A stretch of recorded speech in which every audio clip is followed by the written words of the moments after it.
আসসালামু আলাইকুম ভিউয়ার্স, আজকে একটা ফুটবল ব্লগ নিয়ে চলে আসলাম আপনাদের মাঝে। অবশ্যই ব্লগটি শেয়ার করে দিবেন, আমার পেজটাকে ফলো করে রাখবেন এত সুন্দর সুন্দর ফুটবল ব্লগ দেখার জন্য।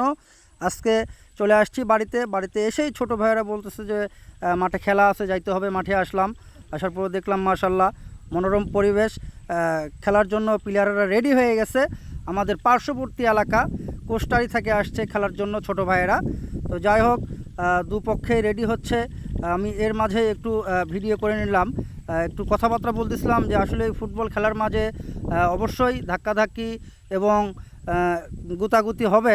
তো এই বিষয়গুলো নিয়ে আলোচনা হচ্ছিল, সুন্দরভাবে সবাইকে বুঝিয়ে দিলাম যে ফ্রেন্ডশিপ খেলা, পার্শ্ববর্তী এলাকা, যাতে কারোর সঙ্গে কারো বিবাদ না ঘটে, সুন্দরভাবে খেলাটা উপহার দিবে আমাদেরকে। আমরা সুন্দরভাবে খেলাটা উপহার পেতে চাই এবং সুন্দর একটা খেলা উপভোগ করতে চাই আমরা। এই কথা বলে আমি আমার বক্তব্য শেষ করলাম। মোটামুটি ছোট্ট একটা বাজি খেলা ছিল, তো অ্যামাউন্টটা আমি উল্লেখ না করি, ছোট্ট একটা বাজি খেলা ছিল। খেলা যাই হোক, দুই পক্ষের অধিনায়ককে ডেকে সুন্দরভাবে বুঝিয়ে দিলাম খেলার পরিবেশটা যাতে অবশ্যই সুন্দর দেখার মতো হয়, যাতে খেলার ভিতরে কোনো বিবাদ না থাকে। এই কথা বলে আমার কথা আমি শেষ করলাম। তারপরে খেলা শুরু হয়ে গেল। মোটামুটি সবাই আনন্দিত।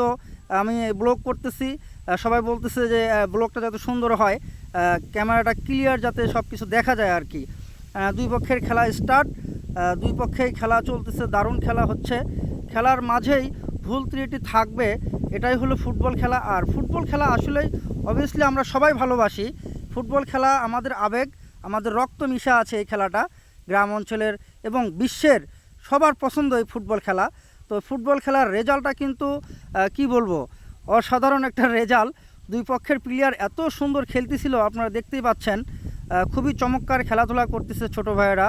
ছোট ভাইদের প্রতিভা আছে, এই প্রতিভাগুলো যদি কাজে লাগানো যায় সেক্ষেত্রে কিন্তু ভালো একটা মাঠের প্রয়োজন হয় এবং দিক নির্দেশনা দেওয়ার মতো, একটু রিহার্সেল করানোর মতো কিন্তু একটা পরিবেশের দরকার। আসলে আমাদের গ্রাম অঞ্চলে এ ধরনের পরিবেশগুলো হয় না, এ কারণে হয়তো ফুটবল প্লেয়ার এই গ্রাম থেকে খুব অল্প স্বল্প বের হয়। এই জন্য বলি যে মাঠে ঘাটে যেখানেই হোক, যতটুকু জায়গা থাকুক, খেলার জন্য সুযোগ করে দেওয়ার দরকার এবং এই যে প্রতিভাগুলোকে তুলে ধরার দরকার। বাংলাদেশের যত প্রতিভা আছে, আমরা যদি প্রত্যেকটা জেলায় জেলায় ইউনিয়ন থেকে যদি এরকমভাবে প্লেয়ার যদি বাছাই করা হয়, আশা করা যায় সুন্দর সুন্দর প্লেয়ার বের হবে